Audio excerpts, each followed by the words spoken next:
Hello दोस्तों, आप सभी को गुलाब जामुन जैसी मीठी मीठी नमस्कार। और इसी के साथ आप लोगों का स्वागत है मार्केट के पैचअप या ब्रेकअप शो में। अगर हम फ्राइडे के दिन निफ्टी की बात करते हैं तो वैसा ही हुआ जैसा हमारी उम्मीद थी, बिल्कुल कट कॉपी पेस्ट होता हुआ हमें दिखा।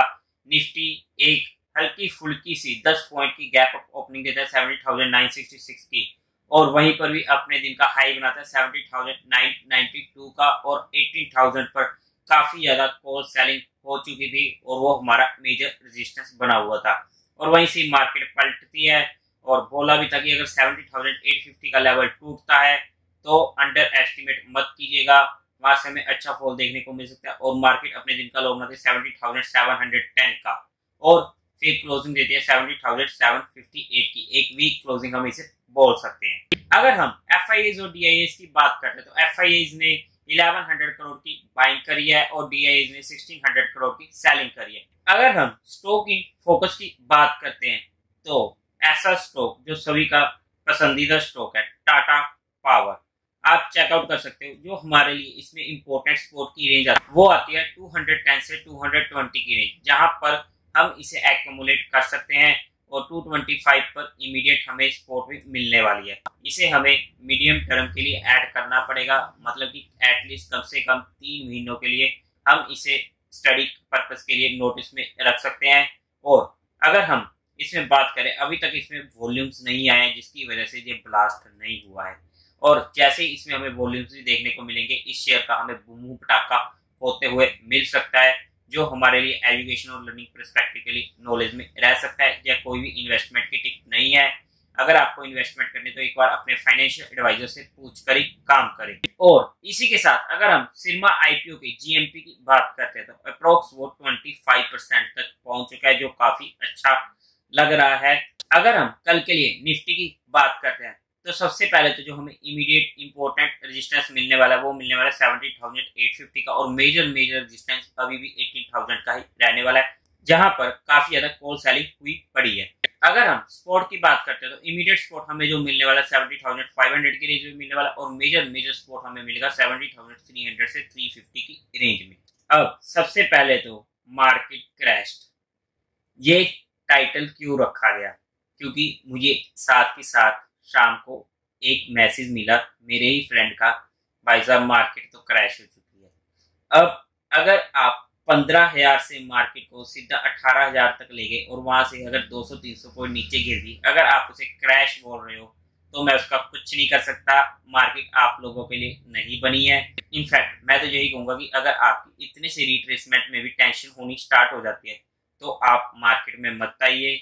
इससे अच्छा है आप अपना वही बिजनेस ध्यान रखिए और म्यूचुअल फंड में लगाते रहो, कोई टेंशन की बात नहीं है। अगर इसे आप मार्केट क्रैश कहने लग गए तो फिर उसे तो पता नहीं आप क्या कह दोगे, जो मार्केट सीरियसली 25% तक नीचे आ जाती है अपने हाई से। एनीवे, अगर हम इस वीक की बात करते हैं कि मार्केट कैसे रह सकती है, देखो ये होने वाला है मंथली एक्सपायरी ड्रामा वीक। अब इस एक्सपायरी ड्रामे की वजह से हो सकता है कि मार्केट हमें पूरा का पूरा वीक जे परेशान कर दे, लेकिन आपको स्टॉक स्पेसिफिक एक्शन में दिक्कत नहीं आएगी। मंडे को हो सकता है आ जाए, लेकिन ट्यूसडे से आपको स्टॉक स्पेसिफिक एक्शन में भी अच्छा खासा रिस्पॉन्स मिलना शुरू हो जाएगा।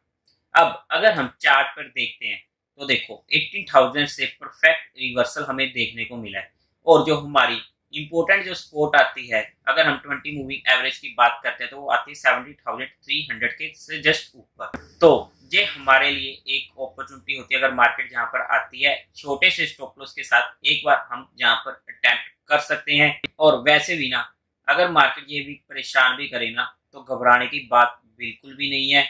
इनफैक्ट मैं इस डिप को करेक्शन तब तक नहीं बोलूंगा जब तक ये मार्केट 16,700 से ऊपर है। अपनी मूविंग एवरेज के जब तक ये ऊपर रहेगा मैं इसमें बिल्कुल भी करेक्शन वर्ड नहीं लेकर आऊंगा, और उम्मीद है कि आप लोग भी इसे ना लेकर आए और इसे बाइंग अपॉर्चुनिटी का ही मौका समझे। अब बाइंग अपॉर्चुनिटी का मौका ये नहीं होता कि जैसी मार्केट हल्की सी टूटती है खरीद लिया। मार्केट के लेवल्स का वेट करना भी जरूरी है। अगर हम लेवल्स पर ही खरीदेंगे तभी हमारे रिस्क रिवॉर्ड रेशो के फेवर में कोई चीज आती है। अब फॉर एग्जांपल कोई चीज टूट गई, 100 रुपए की चीज थी वो 90 पे आ गई, करेक्शन तो आ चुकी है 10% की, क्या हम 90 पर बाइंग कर लेंगे? मुझे नहीं फर्क पड़ता वो 100 से 80 पे आया या 100 से 90 पे आया या 100 से 70 पे आया, मुझे उसे ऐड करना है उसे के लेवल पर। अब वो मैं चार्ट के ऊपर देखूंगा कि उसका कौन सा लेवल निकल के आता है। अगर वो फॉर एग्जांपल 50 की मूविंग एवरेज निकल के आती है, या फिर मैं मान लूं कि 100 से 90 पे अगर वो 88 पर भी है, तो मैं वहां पर 88 पर बाय करने की सोचूंगा, लेकिन वहां पर मेरा स्टॉप लॉस होगा 2 से 3%। अब फॉर एग्जांपल वो स्टॉप लॉस खा गया मेरा, ठीक है, मैंने बाय किया 50 की मूविंग एवरेज को तोड़ा, अब वो स्टॉप लॉस खा के निकल गया, तो मैं वहां से निकल जाऊंगा ना, मेरा स्टॉप लॉस हिट हुआ, बट वहां पर मेरे रिस्क रिवार्ड रेशियो के फेवर में चला। अब फॉर एग्जांपल 75 अगला उसका 200 मूविंग एवरेज का लेवल है, तो मैं उसे उस पॉइंट पर लेने की सोचूंगा। ऐसा कभी नहीं होगा कि जब तक 50 की मूविंग एवरेज के नीचे है मैं उसे होल्ड ही रखता रहूंगा। एक बार स्टॉप लॉस हिट हो चुका, मैं निकल गया, बात खत्म। अगर 50 की मूविंग एवरेज को वो दोबारा से रिक्लेम करता है तो मैं दोबारा से एंट्री बना लूंगा ना, टेंशन की बात नहीं होती है। अगर हमारे पास मार्केट मौका दे रही है तो हमें उसे यूज करना आना चाहिए।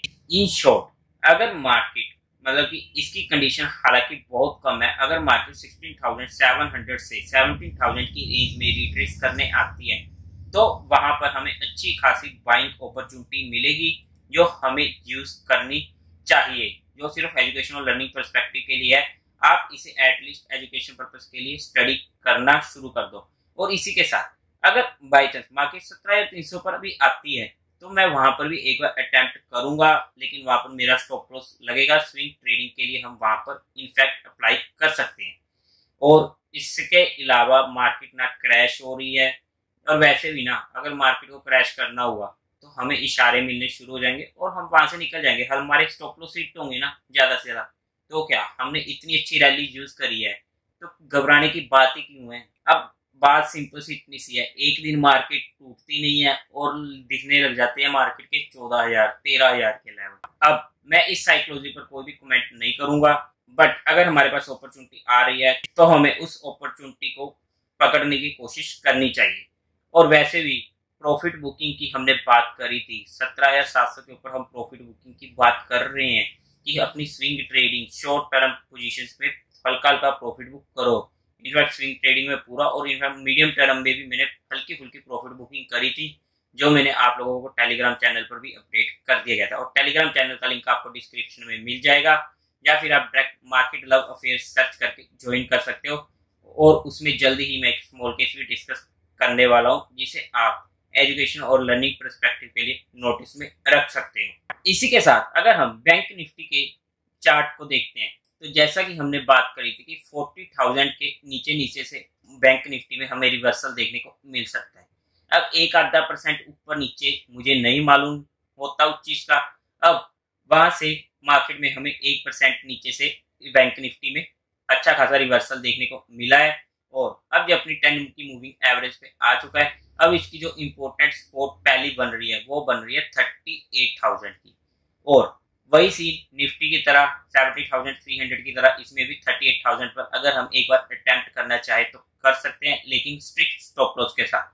और इसकी जो मेजर सपोर्ट बनेगी वो बनेगी 36,600 की। और बैंक निफ्टी काफी ज्यादा स्ट्रेंथ शो कर रहा है। अगर ये सेकंड डिप जो मार्केट की चल रही है जो लॉन्ग जाती है तो बैंक निफ्टी उसे लीड कर सकता है, तो इस बात पर भी हमारा नोटिस रह सकता है। उम्मीद है आप लोगों को ये वीडियो अच्छी लगी होगी, तो इस वीडियो को लाइक करें, शेयर करें और चैनल को सब्सक्राइब करें। Thank you very much.